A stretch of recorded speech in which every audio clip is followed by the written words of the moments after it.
Hello મિત્રો, કેમ છો? મજામાં? ફરી એકવાર GETCO PGVCL MGVCL DGVCL UGVCL માટેની એક્ઝામ MCQ સિરીઝમાં આ બધા મિત્રોનું સ્વાગત છે.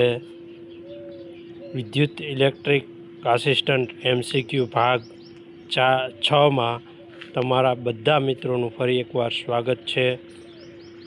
જે મિત્રો વિદ્યુત સહાયક ઇલેક્ટ્રિક આસિસ્ટન્ટની તૈયારી કરતા હોય તે મિત્રો માટે ખાસ કરીને આ ઉપયોગી વિડીયો છે. આપણા આગળના ઘણા બધા વિડીયો યુટ્યુબ ચેનલ ઉપર અપલોડ કરેલા છે, તો મિત્રો ખાસ કરીને જે લોકોએ હજી સુધી એ વિડીયો જોયા નથી તે જોઈ લેશો. અને જે મિત્રો નવા છે એ મિત્રો ખાસ કરીને આપણી ચેનલ સબસ્ક્રાઈબ કરી લે, જેથી કરીને આપણા વિડીયો અપલોડ થાય કે તરત જ તમને એના નવા નોટિફિકેશન મળી રહે. ચાલો આજે આપણે MCQ ભાગ 6ની શરૂઆત કરીએ. પ્રશ્ન નંબર 21. મેગરનો ઉપયોગ નીચે પૈકી શું માપવા માટે થાય છે? A. અર્થ અવરોધ, B. ઇન્સ્યુલેશન અવરોધ, C. Insulation breakdown voltage, D. આમાંથી કોઈ નહીં. સાચો જવાબ આવશે ઓપ્શન બી, ઇન્સ્યુલેશન અવરોધ. પ્રશ્ન નંબર 22. ટ્રાન્સફોર્મરનું રેટિંગ શેમાં દર્શાવવામાં આવે છે? A. Kilo ampere, B. Kilo volt, C. Kilo watt, D. Kilo volt ampere. તો ઓપ્શન ડી સાચો જવાબ આવશે, કિલો વોલ્ટ એમ્પિયર. પ્રશ્ન નંબર 23. સોડિયમ વેપર લેમ્પની ટ્યુબમાં કયો ગેસ ભરેલો હોય છે? A. Argon, B. Helium, C. Neon, D. Mercury. તો સાચો જવાબ આવશે ઓપ્શન બી, હિલિયમ. પ્રશ્ન નંબર 24. મર્ક્યુરી વેપર લેમ્પની ટ્યુબમાં કયો ગેસ ભરેલો હોય છે? A. Argon, B. Helium, C. Neon, D. Mercury. તો ઓપ્શન ડી સાચો જવાબ આવશે, મર્ક્યુરી એટલે કે પારો. પ્રશ્ન નંબર 25. ન્યુટ્રલ ટર્મિનલમાં જોડવામાં આવતા વાયર કે કેબલનો રંગ કેવો હોય છે? A. કાળો, B. લીલો, C. પીળો, D. લાલ. તો સાચો જવાબ આવશે ઓપ્શન એ, કાળો. પ્રશ્ન નંબર 26. ફ્લોરોસન્ટ ટ્યુબમાં ચોકનું નીચે પૈકી કયું કાર્ય હોય છે? A. સર્કિટનો પીક એક સુધારવાનું, લેમ્પનો ક્લિક રોકવાનું, C. પ્રકાશ વધારવાનું, D. મુખ્ય આર્ક બનાવવા માટે ક્ષણિક ઊંચું વોલ્ટેજ પૂરા પાડવાનું. તો ઓપ્શન ડી સાચો જવાબ આવશે, મુખ્ય આર્ક બનાવવા માટે ક્ષણિક ઉચ્ચ વોલ્ટેજ પૂરા પાડવાનું છે. પ્રશ્ન નંબર 27. સર્વિસ જોડાણમાં એરિયલ ફ્યુઝ રાખવાનો મુખ્ય હેતુ કોને રક્ષણ આપવાનું? A. સર્વિસ લાઇનને, B. ડિસ્ટ્રીબ્યુશન બોર્ડને, C. એનર્જી મીટરને, D. ડિસ્ટ્રીબ્યુટરને. તો સાચો જવાબ આવશે ઓપ્શન સી, એનર્જી મીટરને. પ્રશ્ન નંબર 28. શુદ્ધ ઇન્ડક્ટિવ સર્કિટનો પાવર ફેક્ટર કેવો હોય છે? A. 0, B. Unity, C. Lagging, D. Leading. તો સાચો જવાબ આવશે ઓપ્શન ડી, લીડિંગ. પ્રશ્ન નંબર 29. શુદ્ધ કેપેસિટિવ સર્કિટનો પાવર ફેક્ટર કેવો હોય? A. 0, B. Unity, C. Lagging, D. Leading. તો સાચો જવાબ આવશે ઓપ્શન ડી, લીડિંગ. પ્રશ્ન નંબર 30. નીચેના પૈકી કયું સૂત્ર ઓહમના નિયમનું સમર્થન નથી કરતું? તો A. V બરાબર IR, B. I બરાબર R/V, C.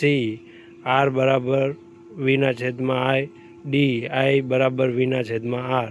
તો સાચો જવાબ આવશે ઓપ્શન બી, I બરાબર R/V, જે ઓહમના નિયમનું સમર્થન કરતું નથી. પ્રશ્ન નંબર 31. અર્થિંગ કરવાની શા માટે જરૂર હોય છે? A. વિદ્યુત આગથી કેબલનું રક્ષણ, B. જ્યારે ન્યુટ્રલ પ્રાપ્ત હોતો નથી ત્યારે લો પોટેન્શિયલ તરીકે કાર્ય, C. લીકેજ કરંટના લીધે ઉપયોગ કરનારને વિદ્યુત આંચકાથી રક્ષણ આપવા, D. ઇલેક્ટ્રિક સિસ્ટમની યાંત્રિક સ્ટ્રેન્થમાં વધારો. સાચો જવાબ આવશે લીકેજ કરંટના લીધે ઉપયોગ કરનારને વિદ્યુત આંચકાથી રક્ષણ કરવા માટે. પ્રશ્ન નંબર 32. ઇલેક્ટ્રિકલ સર્કિટમાં ઓછા પાવર ફેક્ટરનું કારણ શું છે? એ. વધુ નોન ઇન્ડક્ટિવ લોડ.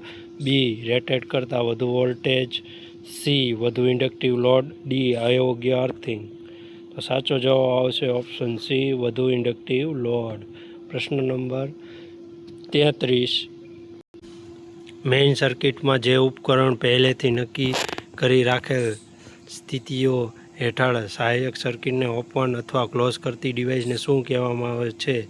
એ. Circuit breaker. B. Relay. D. Transducer. D. Fuse. તો સાચો જવાબ આવશે ઓપ્શન એ, સર્કિટ બ્રેકર. પ્રશ્ન નંબર 34. ઓવરહેડ લાઇનમાં ઇન્સ્યુલેટરનો હેતુ શું હોય છે? એ. લાઇન કંડક્ટરને વધુ સ્ટ્રેન્થ. બી. શોર્ટ સર્કિટ ખામીથી રક્ષણ આપવાનું. સી. લાઇન કંડક્ટરને પકડી રાખવાનું. ડી. લાઇન વોલ્ટેજ ડ્રોપ કરવાનું. તો સાચો જવાબ આવશે ઓપ્શન સી, લાઇન કંડક્ટરને પકડી રાખવાનું તથા લીકેજ કરંટને અટકાવવાનું. પ્રશ્ન નંબર 35. સ્ટ્રેઇટ રનિંગ પોલ માટે લાઇન કંડક્ટરને પકડવા માટે કયા પ્રકારનો ઇન્સ્યુલેટરનો ઉપયોગ થાય છે? એ. સેકલ પ્રકારનું ઇન્સ્યુલેટર. બી. પોપેટ પ્રકારનું ઇન્સ્યુલેટર. સી. પિન પ્રકારનું ઇન્સ્યુલેટર. ડી. ઘાય ઇન્સ્યુલેટર.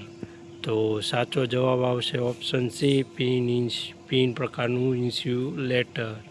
પ્રશ્ન નંબર 36. રોડ ક્રોસ કરતી વખતે ઓવરહેડ લાઇનના સૌથી નીચેના કંડક્ટરનું જમીનથી લઘુત્તમ અંતર કેટલું હોવું જોઈએ? A. 4.791 metre. B. 6.791 metre. C. 7.791 metre.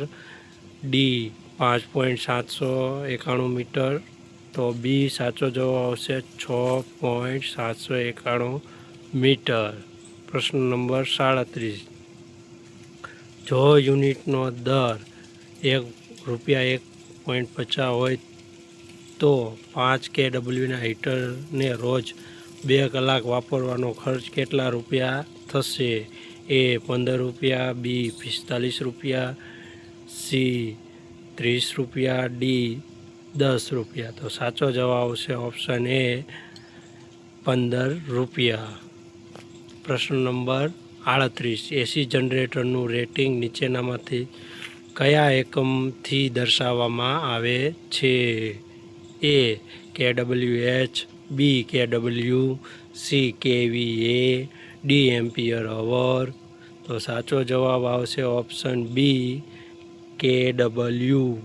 પ્રશ્ન નંબર 39. નીચેના દર્શાવવામાં આવતી રીતો પૈકી કઈ રીતનો ઉપયોગ ગમે તે સંજોગોમાં કરી શકાય છે?